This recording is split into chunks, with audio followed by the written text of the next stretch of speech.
Good morning, aviators. Happy Sunday, and thank you for tuning in once again on this podcast. I would like to apologize, first and foremost, about the lag this week.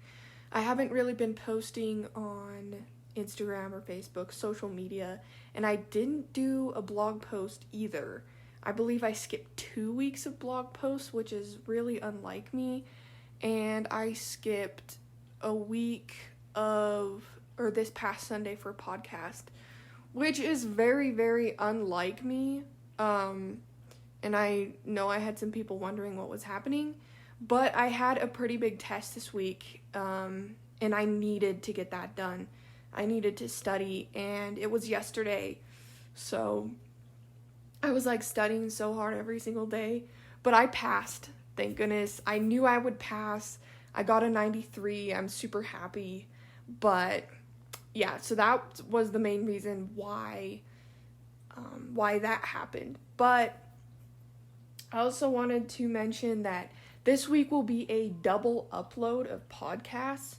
So I will be uploading 2 podcasts today, as well as some type of blog post. We'll see. I think I uploaded it yesterday, but we'll see. But anyways, so that's just kind of how scheduling went this week. It was kind of inconvenient. So this week I finally was able to post. I finally posted topic ideas and background colors. So this week we're going to kind of do a mixture of 2 as usual, because we kind of tied on both of them. It was 44-33, so I just kind of decided, well, I can easily mesh these 2 topics together. So we're going to talk about the day in the life of a pilot and the job of a pilot, which is, it's a big one. So to really dissect this topic, it might be a longer podcast, but I wish I could show you guys what a day in the life actually looks like. In fact, I've been working on this day in the life thing. So you don't have to listen to me talk about it just in a podcast. It will be more video oriented. So I've been trying to plan that out. I've just been extremely busy with flying, with learning instrument, learning all of these new things. But within the next few weeks, hopefully July, I can get a solid day in the life video done showing you everything that I do.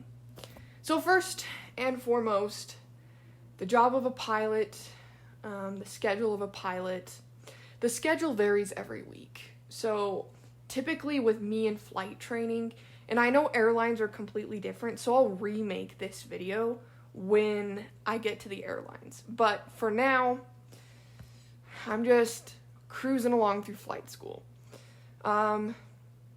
Flight school, the schedule, I do have a set schedule every week, but it is 99% subject to change. So my flight blocks are Monday and Wednesday at 6:30 in the morning. Yes, that means I'm getting up at 5 to go fly every other day. Now, those are subject to change quite frequently, actually. So, for example, last week, I had a 6:30 flight block canceled, but I ended up flying at 2 p.m., which was great because of some circumstances that I had. But in the long run, schedules are always subject to change. Nothing ever remains the same. And to be honest, typically my schedule consists of 2 flights a week, but recently it's been upwards of 3 and 4 flights a week, just because of how much time is in this flight lab, which is 50 hours, and I have a semester to complete it, but technically less than a semester, just because summer is way shorter. In the long run, scheduling is kind of a beast to deal with. I'm not the one scheduling my flights, thank goodness, but I mean, the times that I fly can sometimes be a little bit demanding, but at the same time, it's all a good thing. So typically I'll wake up at 5. Lately it's been 5:20-ish, just because I'm so tired from the day before. And so I was up late studying. I was trying to get some things done, homework. But on Mondays, I also have homework I have to do. So Monday is typically the day when I completely get rid of all of my work for the entire week. And I just, Monday is homework days.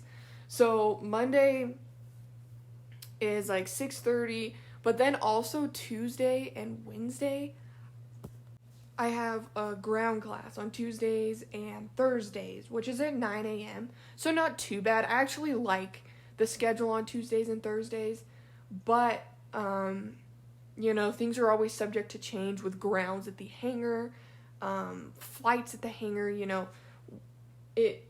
being a pilot is really just about jumping place to place to place, and nothing is the same. So in all honesty, you can't fall into complacency, because once you fall into complacency with an established schedule, then it's going to be harder later, especially when you're an instructor and an airline pilot. An airline pilot, their schedules change all the time, which is crazy, but I'm so excited. So what does life look like when I get to the airport? This is always a question I get, because, not a lot of people know the behind the scenes of being an airline pilot, or being a pilot, let alone airline pilot, but nobody knows what we have to do to get in the air. So typically there's flight planning involved, and I haven't done this yet for instrument yet. That's going to be late in about a month. But typically the night before, the morning of, you'll wake up, you'll do a flight plan. You'll get your weather, you'll get takeoff, landing distance information, climb gradients, descent. You'll map out your course essentially. So everything, you have everything pre-done. So that's something that we also do. Another thing that we also do is called weight and balance and performance and limitations data. And that sounds complicated, but it's really not. You're essentially finding your weight and balance. How much am I going to weigh on taxi, takeoff, landing? How much fuel am I going to burn? How much fuel am I going to have left by the time I get from point A to point B? How much fuel do I need to meet the FAA requirements for, plus 30, plus 45, whatever you're doing, honestly? You have to make sure that you meet everything. And am I going to exceed my maximum gross takeoff weight, maximum gross landing weight? Am I going to exceed that 3150? And if I am, that's a problem. We gotta consolidate some things. But you also want to see where your CG is. That's your center of gravity. It sounds complicated, but it's actually pretty cool to kind of map it out on the envelope and see. But in the long run, that's what you do before you show up to the airport. So now leading up to the question of what do I do when I show up? So what I do is I upload the numbers to our little portal system. All students are required to do that, which is pretty cool. It's pretty cool. But then we do what's called our pre-flight. So pre-flight is the pre-flight on the aircraft and the pre-flight on the ground, which is essentially NOTAMs, weather. You're supposed to do that before, but sometimes you have some weather changes or weather shifts, but always check your weather no matter what you're doing. So NOTAMs, weather, all that jazz. Do I have the things I need? So I'm at the airport, I'm starting my pre-flight inspection, and that follows the checklist. But I'm checking inside the aircraft as well as outside of the aircraft, sumping fuel, checking the oil dipstick to make sure we have adequate oil so the engine doesn't run dry. And I am also checking lights, stall warning horn, fuel levels, all that, making sure the elevators work, the ailerons work, the flaps lock in place, there's cotter pins everywhere, and the brakes look good, nothing's been overheated, and there's no tail strikes. But the list goes on and on. That's just a few things that we look for. And honestly, I couldn't list them all off because that would be pretty boring. But the fundamentals of it is that, are you safe to fly? And then I'm also determining, am I safe to fly? Is the plane safe to fly? Am I safe? Is the plane safe? Is there anything that could be of danger? There's a lot of preparation that goes into flying the plane. So once we get in, once we do our little brief of what we're going to do, our safety brief, then we are all set to go. I live on an untowered, I do my training on an untowered field, but in controlled airspace. So that sounds complicated. That's just a fancy term for we do not have an air traffic control tower physically on our airfield here. It's all radio calls, but it's Class Echo, which means it is controlled airspace, and we can talk to ATC, and we can open up a flight plan and everything like that. We have access to talk to center and control. But in the long run, we're making radio calls, we're getting ready to go, and then we can take off. Taxi, take off, and enjoy the flight. That's just typically what I do every day. It's a lot of fun. It's so rewarding. And when we land, it's just another great flight. Some more numbers in my logbook, but most importantly, more knowledge in my head for the future, because that is super important. What else could I touch on here? I also wanted to mention how it is so important to have a structured pre-flight, because it makes it go faster, but it also makes you check more. So make sure your pre-flights are thorough, especially if you're using somebody else's aircraft. Maybe someone took something, it's not good. So just make sure everything is there. Make sure you have all of the acronyms that you need. If you're a student pilot, if you're going towards your licenses. But anyways, what is the job of a pilot? When a lot of people hear the word pilot, they think of, they fly the plane. Honestly, that is accurate. But are we only flying the plane? The answer is no. To be honest, as a pilot, there's so much that goes on behind the scenes that nobody even realizes. Like, me personally, before I even set foot in this world of flight training, I had no idea. I was completely oblivious. I didn't even know, I just thought I'd get in and fly the plane. Now, I did know that there was some preparation in advance, but not this much. So I just kind of want to talk about what we do as pilots. What are our actual jobs? Obviously, to fly the plane, but what else? Because I think this is important for a lot of people who are maybe a little bit, confused at what pilots do, or people who are interested in being a pilot, because I didn't have an idea. So, number one, we are our own weathermen. We predict the weather. We gather weather data. Now, of course, we're not the ones making the weather data. We're gathering it from a source, and then we're interpreting it and saying, okay, in 2 hours, there's probably going to be ceilings overcast of 11,000 feet.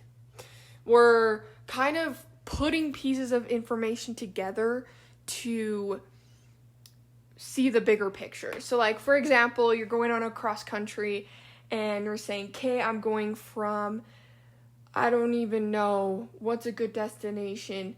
We're going from Salt Lake City International Airport all the way to St. George Regional Airport.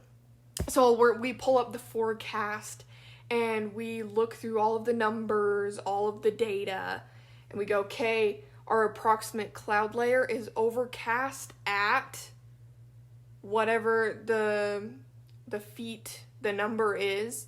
Or, okay, we're going to have a storm. It's going to be clear skies. Temperature's probably going to be about 14 degrees Celsius. We're kind of doing things like that. And we're using this data to compute and analyze whether or not if it's safe to fly. Because the biggest danger in aviation is weather. Because weather can be unpredictable. And if weather is not checked or addressed prior to any sort of flight consideration, then that could end horribly for you as the pilot, people in the plane, if you're taking passengers, or even people just on the ground, because what danger are you posing to them?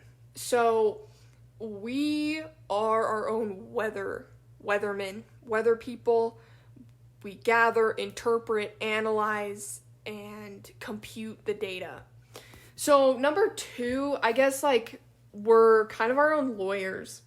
We have to comprehend and understand the law, because behind flight, I mean, sure, there's tons of freedom behind it, and I always say flying is freedom and freedom is flight.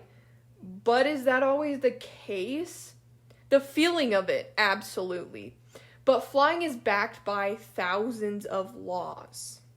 Really hundreds, but it seems like thousands. So there's always laws. For example, what are your privileges and limitations as a private pilot? Or what are your privileges and limitations as a commercial pilot? So it's really just interpretation. You have to be good at interpreting laws and putting them into act. Like, you have to turn the law into an action. Another question that's really famous, actually, is if you're a private pilot, if you're a commercially rated pilot, can you fly passengers for hire at night? So, just like things along those lines that's legal, such as fuel, we do have fuel limitations. You have to carry extra fuel. You have flight plan information, compliance with ATC. You have compliance with the weight and balance of the aircraft. The list goes on and on.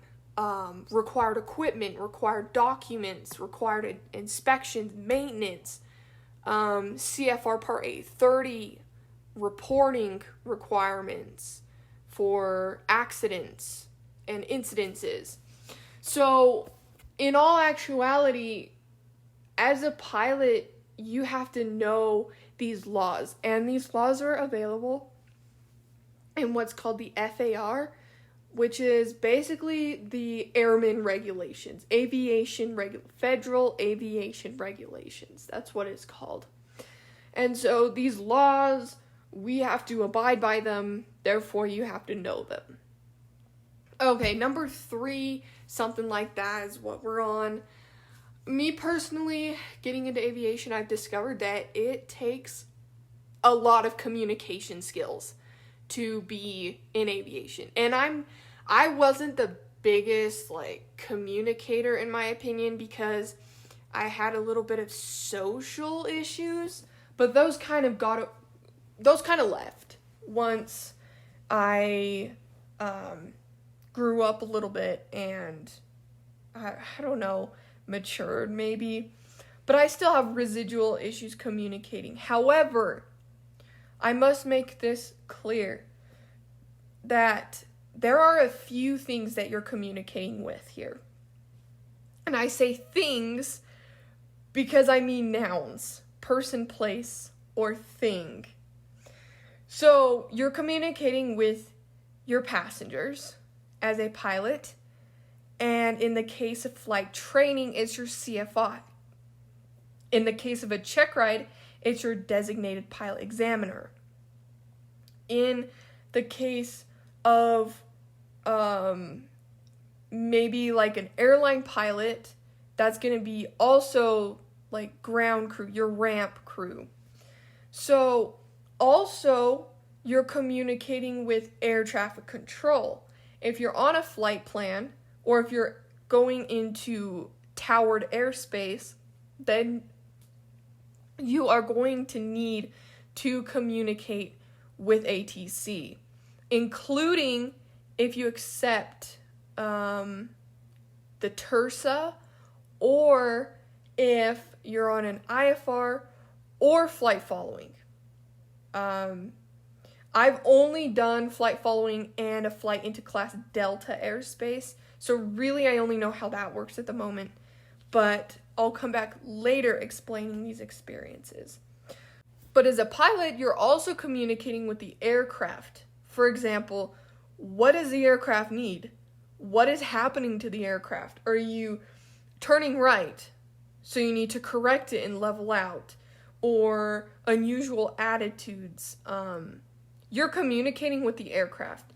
Or autopilot. You have to be able to communicate effectively with autopilot. Because the aircraft, pilots really communicate with people, planes, and each other. Because, I mean, that's kind of what makes aviation go around in a circle. And being an effective communicator and listener, I should add that in the statement, can save lives. Because as a pilot, you are all about mitigating risk. You are all about taking out, you're about taking out like 90% of the risk. Of course, there's the uncontrollable risk, so to speak, but in the long run, you want to do anything possible to make your flight as safe as possible. And if there's an issue, communicate it as soon as possible, because, yeah, no one's flights are to end horribly because they didn't communicate an issue. So also going along with kind of everything we've talked about, but this one is really surprising, and I had no idea. Pilots kind of act as like a doctor. And what I mean by this is there's these issues like hypoxia, hyperventilation, hypothermia. You have to be able to read your passengers, read your crew, and see what's going on. And you have to be able to make a decision based off the symptoms present and the way they feel. So an example of this could be hypoxia. What if you recognize the symptoms of hypoxia of a passenger, and, well, what do? Right, you descend, of course, but in all actuality, you have to be able to recognize things, health concerns with you and your passengers. We also have this cool designated checklist before any flight happens called I'm Safe. And I'm Safe essentially is broken down into like illness, medication, stress, illness like fatigue, you got medications, alcohol, honestly, and I do more than what the I'm Safe checklist says. Because me personally, I want to make sure that I'm 100% fit to fly, not 99. So pilots need to learn how to analyze their own health and the health of their passengers, which I didn't really realize was a designated and important concept until starting flight training. So pretty cool. Next up, we have computer programmers. I was never a fan of computers. I personally I took some coding. I think I took a coding class and I didn't like it at all. But as a pilot, you're basically a computer programmer because you're inputting flight plans, inputting data into the computer system. On board our aircraft, the Cirrus SR-20 Golf 6, we have what's called the G1000. It's made by Garmin, and it is literally the greatest thing ever. You have a PFD and an MFD, and you're able to input flight plans, input procedures for instrument. It is the coolest thing ever. So, if you like computer programming, by all means, being a pilot is kind of a combination of that. It's not too much, but once you get to instrument, you're pretty much programming the system to show you kind of what to do. Also, we are just very detail-oriented. In order to be a pilot, we're artists. Honestly, pilots need creative minds because when you're in an emergency, you're going to follow procedure, but you also have to be creative and find a best place to land. And then you're also trying to figure out flight plans from scratch. You're figuring out, okay, what's my next waypoint going to be? I'm starting at St. George, but what's my next waypoint going to be? Cedar City. Well, after Cedar City, what's the next waypoint? Or you have to, you could draw some pretty fancy pictures up there in the sky, like draw a smiley face or something with your flight plan, but in all actuality, being a pilot requires a lot of critical thinking and focused, creative minds. Because if you're creative, it makes it a lot easier. Then you're not stuck, Yeah. So, continuing on, we are also pretty okay mathematicians. Like, you don't have to be solidly perfect at math. I'm not even perfect at math. But there is some math involved. We have this cool thing called an E6B, which is a flight calculator that we can use that shows a lot of the data that we need, and it reduces the workload of math. So in the long run, just be okay at math. Multiplication, addition, subtraction, division, all that jazz. It'll be pretty good. Some algebra. We do use algebra a lot, actually. But it's fun. It's fun math. And English. So English is always a subject of utmost concern when it comes to aviation.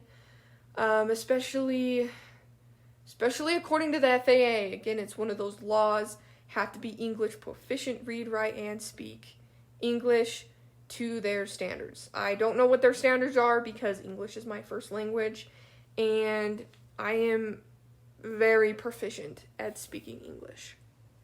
So, you have to be able to read, write, and speak and comprehend English. For me personally, you don't have to be an English major to be a pilot, but it would definitely help to take some extra classes, because once you get into extra English classes, because once you get into aviation lingo, it really does feel like a new language. And speaking of that, I would highly recommend listening to live ATC before you start becoming a pilot, because that is a big help. Learning radio calls, learning the phonetic alphabet, Alpha, Bravo, Charlie, Delta, Echo, so on and so forth. But in the long run, because aviation is such a combination of everything, it's meshed everything together of what I wanted to be, right? So I wanted to be, I used to want to major in English, probably in English with creative writing or something, with some sort of writing so I could write books. But then I also wanted to be something along the lines of a lawyer or something with the law. And then I also wanted to be a gardener. That doesn't really play a part in aviation, but really aviation encompasses 98% of everything that I wanted to be at some point, whether that's biology.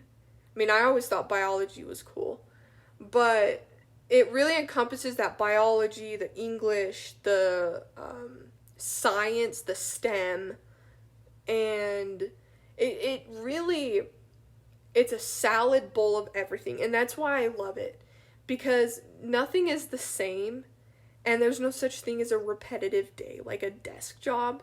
And I honestly told myself, you will never, ever have a desk job, which is funny, because when I wanted to be, like, go into English studies, I realized that would probably be the majority of the time a desk job.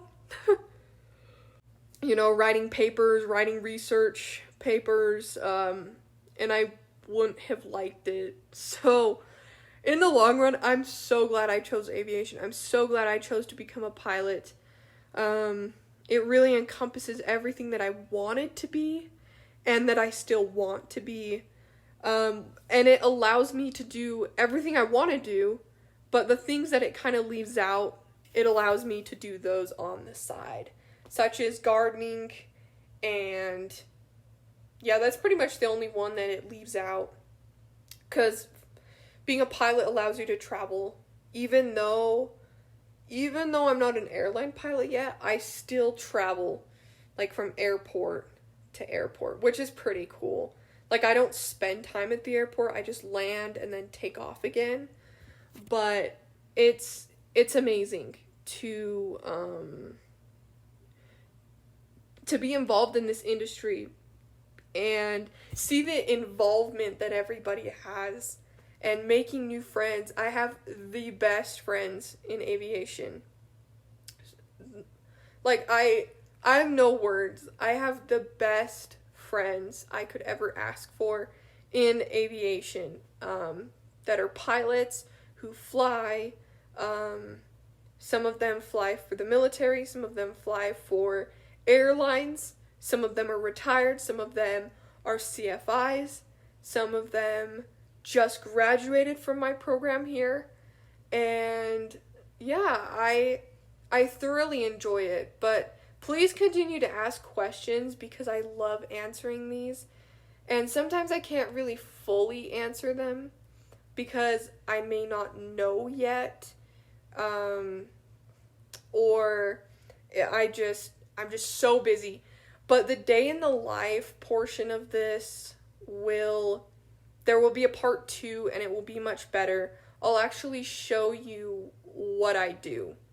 I'll actually film what I do. I'm gonna have to figure that out, but that probably won't be for a while, just because I'm so busy. But again, I hope that you guys enjoy these videos, and I also wanted to mention that today is my birthday, and so thank goodness for technology, I was able to upload this podcast a little bit earlier and take the day off and just relax. But another cool little thing I wanted to show you before I sign off for this week is a survey that I will hopefully be sending out within the next, probably give me a month. I know, this is horrible. But I was just wondering what kind of topics of blog posts, newsletters, Instagram stories, podcasts. I was just wondering in general what everybody would like. So just be watching out for that. I will post that everywhere. But also, congratulations to my friends who just passed Check Ride. That's awesome. That's cool. I wanted to share a couple of Check Ride tips for those of you all around the world, in every single flight school. I wanted to share some Check Ride tips with you guys, and I will probably make that next week's podcast. I might come out with it early, but I have a lot of tips and tricks on how to pass Check Ride, And because it's a daunting task. Like, passing a check ride is huge. Failing a check ride is huge. And honestly, like, it's not a bad thing to fail. Like, seriously, it just goes on your record. But the goal is to pass on the first time. So, I have a few tips on how I did it and how it works. Like, I can share how it works and yeah, what exactly I did. But yeah, check rides. I've had a lot of people ask me, probably close to 100 people ask me how to pass a check ride and tips for success for check ride and just how to make the dream happen, because aviation is so expensive, but it's so worth it, and it's such a beautiful, beautiful industry, and the skies are such a beautiful place to be. But anyways, I hope you all are doing good. Yeah, let me know in the comments if you would like to see that check ride podcast. I think I might just do it anyways. So have a good week, and I will see you next week.